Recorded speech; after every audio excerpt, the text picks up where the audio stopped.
नमस्कार, देशोन्नती संपादकीयमध्ये मी ऐश्वर्या शिंदे आपलं स्वागत करते। महाराष्ट्र सरकारने प्रस्तावित केलेल्या विशेष जनसुरक्षा कायद्यावरून सध्या बराच गदारोळ माजलाय। हा कायदा प्रस्तावित करताना नक्षलवादावर, विशेषतः शहरी नक्षलवादावर नियंत्रण आणणे हा या कायद्यामागचा मुख्य उद्देश असल्याचं सरकारकडून सांगितलं जात असलं तरी या कायद्यातील तरतुदी बघता या कायद्याचा वापर विरोधी आवाज दडपण्यासाठी, अभिव्यक्तीच्या गळचेपीसाठी केला जाण्याची शक्यता आणि भीती विरोधकांकडून व्यक्त केली जात आहे। खरे तर नक्षलवाद ही एक सरकार निर्मित समस्या आहे आणि ती आजच निर्माण झाली असं नाही। या समस्येच्या मुळाशी आदिवासींचे होणारे सर्व प्रकारचे शोषण, त्यांच्या नैसर्गिक हक्कांवर आणली जाणारी गदा आणि सोबतच बेरोजगारी, महागाई, जातीय तेढ असे अनेक कारणे आहेत। महाराष्ट्रापुरते बोलायचे झाल्यास नक्षलवादाची समस्या गडचिरोली, भंडारा, गोंदिया आणि चंद्रपूर सारख्या जिल्ह्यातच जाणवते। त्यातही गडचिरोली जिल्ह्यात या नक्षल चळवळीचा अधिक प्रभाव आहे। अशा परिस्थितीत या कायद्याचा प्रभाव या 4 जिल्ह्यांपुरताच मर्यादित ठेवण्यात आला असता तर कदाचित सरकारला केवळ नक्षलवादाचा सामना करण्यासाठी या कायद्याची गरज आहे असं मानता आलं असतं। परंतु नक्षलवादाचे नाव समोर करत संपूर्ण राज्यातच हा कायदा लागू करण्याचा घाट घातला जातोय। त्यामुळे या कायद्याचा गैरवापर केला जाण्याची भीती विरोधक व्यक्त करतायत आणि ती रास्त देखील म्हणायला हवी। सरकार या कायद्याचा वापर करून आपल्या राजकीय विरोधकांना त्रास देऊ शकते।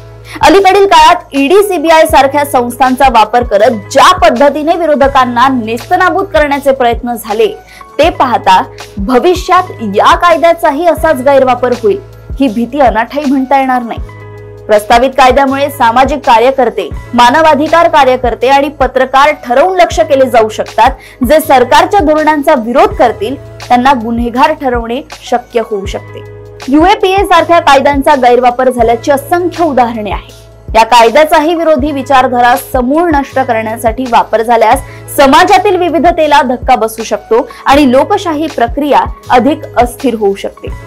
सरकारच्या विरोधात आंदोलन करणाऱ्यांना नक्षली किंवा अर्बन नक्षली ठरवून या आंदोलकांवर या कायद्याचा बडगा उगारला जाऊ शकतो। या कायद्यामुळे सरकार विरोधी मत मांडणाऱ्या व्यक्ती किंवा संस्थांवर अनिर्बंध कारवाईचे अधिकार सरकारला मिळू शकतात। या कायद्यात एक अधिसूचना काढून कोणत्याही संघटनेला बेकायदा ठरवण्याचा अधिकार सरकारला देण्यात आला। अशा प्रकारे एखादी संघटना बेकायदा घोषित झाली की त्या संघटनेची स्थावर जंगम मालमत्ता जप्त होऊ शकते। संघटनेच्या केवळ पदाधिकाऱ्यांनाच नव्हे तर त्या सभेला जाणाऱ्यांनाही 7 वर्षांपर्यंत तुरुंगवास होऊ शकतो। जमावबंदीचे उल्लंघन केल्यास शांततामय उपोषण आणि मूक मोर्चा देखील बेकायदा ठरू शकतो। कामगार, सरकारी कर्मचारी किंवा कुठलाही शासकीय, निमशासकीय कर्मचारी यांचा संप, सामाजिक चळवळी, जन आंदोलन आणि विरोधी पक्षांना दडपण्यासाठी या कायद्याचा वापर सहजपणे केला जाऊ शकेल। अर्बन नक्षलवाद म्हणून ज्या क्रियाकलापांचा उल्लेख केला जातो त्या मुळात शिक्षण, सांस्कृतिक मंच, सामाजिक कार्यक्रम आदी माध्यमातून सरकारच्या दमनशाही विरोधात लोकांना जागृत करण्याचा प्रयत्नांचा भाग असतात। नक्षलवाद संपवायचा असेल तर सामाजिक आणि आर्थिक समस्या सोडवण्याचे प्रयत्न सरकारकडून व्हायला हवे। आदिवासींवरील अन्याय दूर व्हायला हवा। तरुणांना रोजगाराच्या संधी उपलब्ध व्हायला हव्या। शिक्षणाच्या सुविधा व्यापक प्रमाणात निर्माण व्हायला हव्यात। अशा सकारात्मक प्रयत्नांतून नक्षलवाद संपवला जाऊ शकतो। कायद्याच्या माध्यमातून दमनशाही सुरू राहिली तर बंडखोरीची भावना अधिक स्फोटक होण्याची शक्यता असते। परंतु सरकारला नक्षलवादापेक्षा सरकारी आशीर्वाद असणाऱ्या उद्योजकांना विरोधी करणाऱ्यांची अधिक काळजी असल्याचे दिसते। हा कायदा या विरोधाला दडपण्यासाठीच आणला जात आहे। अशाच घडामोडी व अपडेट सोबत पुन्हा भेटूया देशोन्नती संपादकीयमध्ये। बघत रहा देशोन्नती। नमस्कार।